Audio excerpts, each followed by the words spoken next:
Hello everyone, my name is Suraj Kumar. Today I am going to teach you fundamental right, okay? और fundamental right हम लोग को पढ़ना है, ठीक? जो हम देखते आ रहे हैं, मतलब पिछले अनेक वीडियो से देखते आ रहे हैं कि भाई फंडामेंटल राइट हम पढ़ रहे हैं, मौलिक अधिकार जिसको हम बोलते हैं, ठीक? जो कि कहाँ से कहाँ तक आर्टिकल जो कि संविधान के पार्ट 3 में आता है। किसमें आता है? संविधान के पार्ट 3 में, ठीक? जो कि आर्टिकल कहाँ से कहाँ तक है? आर्टिकल आर्टिकल आर्टिकल जो कि 12 से कितना है? 12 टू 35, मतलब कि 35 तक है, मतलब 12 टू 35 तक आर्टिकल है। ये यहाँ तक समझ गए? जिसमें से हम लोगों ने आर्टिकल कहाँ तक देख चुके हैं? हम लोग आर्टिकल क्या देखिए, cultural and right, cultural and educational right, जो कि कल हम लोगों ने देखा। कल इसमें कौन सा आर्टिकल आता है? इसमें आर्टिकल आता है आर्टिकल कौन कौन आता है? इसमें आर्टिकल आता है 29 एंड 30, क्योंकि हम लोगों ने 29-30 इससे पीछे वाले वीडियो में देखे हैं, और कल ही हम देखेंगे वाला संस्कृति एवं शिक्षा संबंधित अधिकार, कल ही देखे हैं। आज क्या है भाई? आज हमको पढ़ना है आर्टिकल 31। अब आर्टिकल 31 क्या बोलता है देखते हैं। आर्टिकल 31 कहता है कि भाई कंपल्सरी एक्विजिशंस ऑफ प्रॉपर्टीज, ये जो मतलब प्रॉपर्टी से संबंधित कुछ कानून है, इसमें इसको सिंपली हम बोल सकते हैं संपत्ति के अधिकार का खंडन। मतलब संपत्ति का अधिकार का खंडन तो समझ रहे हैं, उसका उम्मीद मतलब उसको हटा दिया गया, इसको उम्मीद कर दिया गया। मतलब पहले क्या था? पहले हमारे पास क्या था? संपत्ति का अधिकार था, और इस आर्टिकल 31 में स्पेसिफिक रूप से कहा गया भाई पैतृक संपत्ति क्या होता है? जो आपके पिताजी का संपत्ति है, मतलब बहुत सारा पुराना संपत्ति है जो आपके पिताजी है, उसके पिताजी से उसके पिताजी को मिला है, उसके पिताजी से उसके पिताजी को मिला है, और आपके पिताजी से उसके पिताजी को मिला है। मतलब पैतृक संपत्ति है जो कि वंशानुगत चलते आते रहते भाई। जो आपके पिताजी है वो अपने पिताजी से लिए होंगे, और फिर जो आप लेंगे अपने पिता से लिए होंगे, तो उसको बोलते हैं पैतृक संपत्ति। तो बेसिकली इस आर्टिकल 31 में मूल रूप से है ना, जो मूल रूप से क्या है? मूल रूप से पैतृक संपत्ति की बात बोला गया। पैतृक संपत्ति के बारे में बोला गया। पैतृक संपत्ति के बारे में बात किया गया। किसके बारे में बात किया? पैतृक संपत्ति। इसमें क्या है? पैतृक संपत्ति के बारे में बोला गया, तो लेकिन इसमें क्या है? ये इसमें ओमिट किया गया है कि भाई कोई भी संपत्ति का अधिकार है ना, उसको क्या है? उसको खंडन किया गया है, इसको हटा दिया गया, उसको ओमिट कर दिया गया। और ओमिट कब किया गया है? ये जब हमारे देश में, मतलब ये इसको ओमिट कैसे करिएगा? इसका ओमिट है ना, 44वां संशोधन हुआ था। कितना? 44वां। जल्दीबाजी में कोई किसी का थैला लेकर नहीं जाएगी, अपने ही थैला लेकर जाएगी। तुम्हारी कुछ संशोधन हुआ था 44वां, कितना हुआ था? 1900 थैला आप देख लो अपना। 1978 में संशोधन हुआ था भाई, जिससे क्या था? ये जो है ना, ये जो संपत्ति का अधिकार हो गया, और चाहे वो बोलिए पैतृक संपत्ति, मतलब अर्जित संपत्ति क्या होता है? जो हम राइट टू आर्टिकल 19 देखे थे, आर्टिकल 19 में क्या कितना था? 6 था, लेकिन हम लोग कितना पढ़े? 5 ही पढ़े। जो लास्ट था राइट टू प्रॉपर्टी, वो हम वो हटा दिया था। तो वो क्या था? वो अर्जित संपत्ति था, मतलब आपका जो संपत्ति प्रेजेंट में है उसके बारे में बात किया गया था। इस आर्टिकल 31 में स्पेसिफिक रूप से क्या किया गया? स्पेसिफिक रूप से किया गया, इसमें पैतृक संपत्ति की बात बोला गया। किसकी बात बोला गया? पैतृक संपत्ति।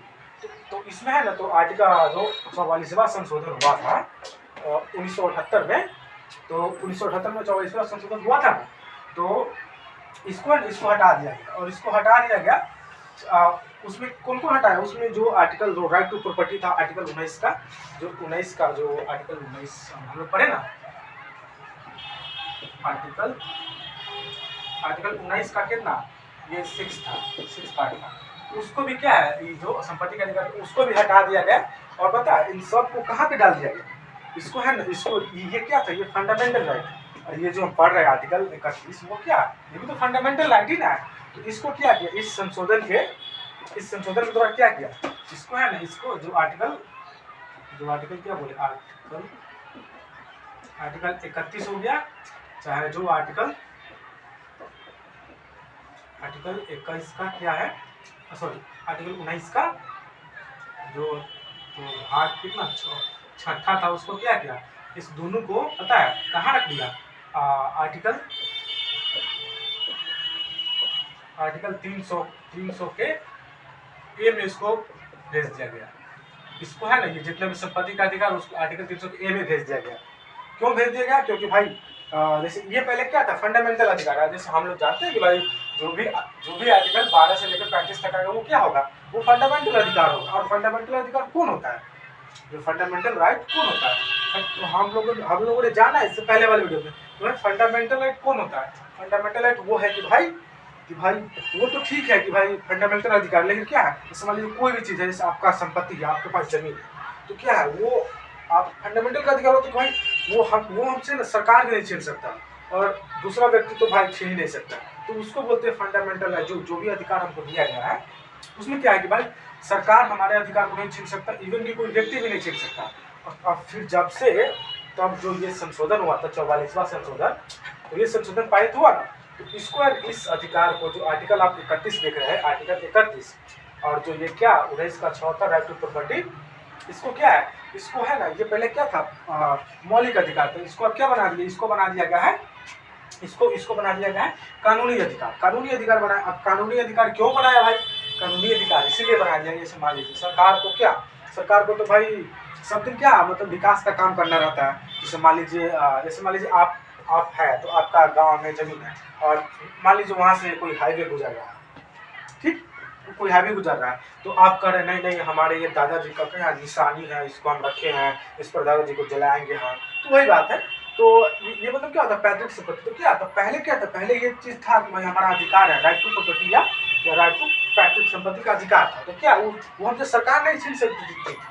जब फंडामेंटल राइट की हम बात करते हैं तो उसमें कुछ भी है ना, सरकार हमसे नहीं छीन सकती, कोई व्यक्ति भी नहीं छीन सकती, ठीक।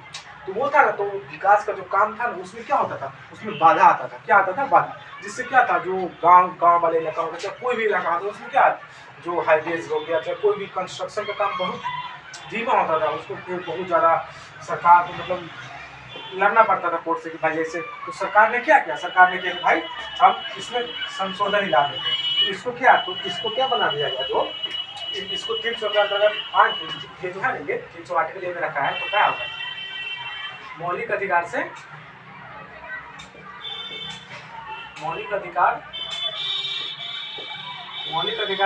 हटा दिया, इसको क्या बोल दिया, कानूनी अधिकार। इसको मतलब इसके अंदर भेज दिया गया आर्टिकल 300 के का में, और इसको कानूनी अधिकार का दर्जा दे दिया गया। इसको क्या दे दिया गया, कानूनी अधिकार का दर्जा दिया, ठीक। अब इससे क्या होगा भाई, अब कानूनी अधिकार मतलब क्या है भाई, सरकार तो छीन सकती है हमसे हमारा जमीन, जो भी जमीन हो, पैतृक हो चाहे आपका जो प्रेजेंट में संपत्ति है, वो किसके लिए छीन सकती है, जो समाज कल्याण के कार्य हो, चाहे कोई भी डेवलपमेंट का कार्य हो, उसके लिए सरकार क्या कर सकती है, छीन सकती है आपसे जमीन, लेकिन कोई व्यक्ति आपसे नहीं छीन सकता। इसलिए हम लिख सकते हैं कि भाई यहाँ से क्या, जो भेजा इसमें क्या है, कानूनी अधिकार का मतलब क्या होता है, इसको ऐसे कानूनी अधिकार, ये कानूनी अधिकार है। इसमें क्या होता है, जो है ना, ये सरकार है ना, सरकार जैसे सरकार क्या कर सकती है, आपसे छीन सकती है।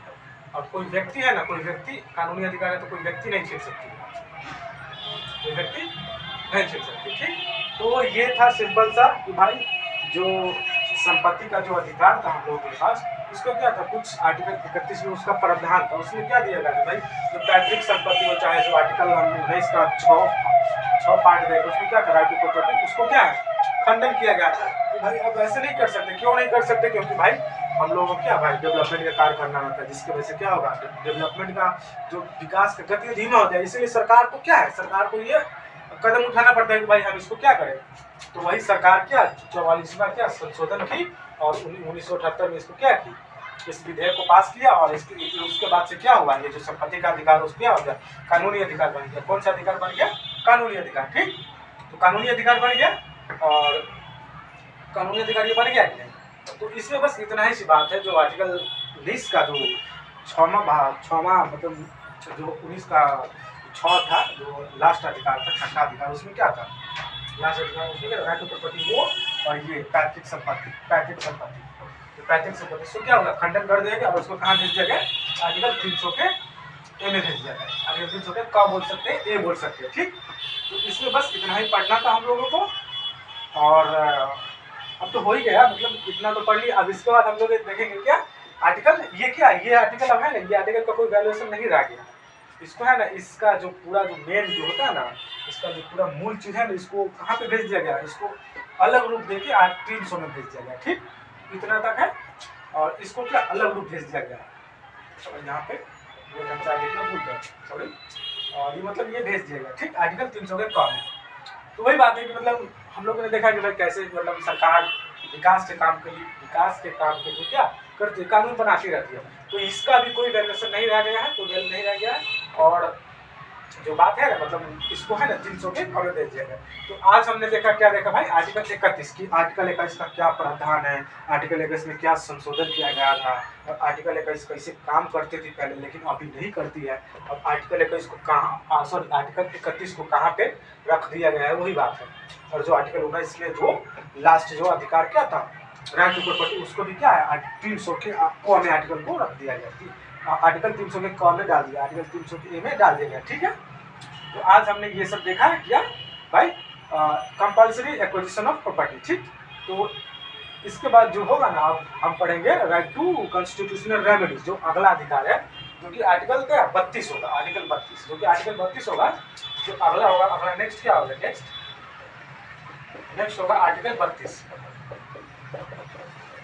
आर्टिकल 32 होगा, जो कि क्या है भाई, बहुत इंपॉर्टेंट आर्टिकल, आर्टिकल 32, जो कि हम कब देखेंगे, जो कि हम कल देखेंगे, ठीक।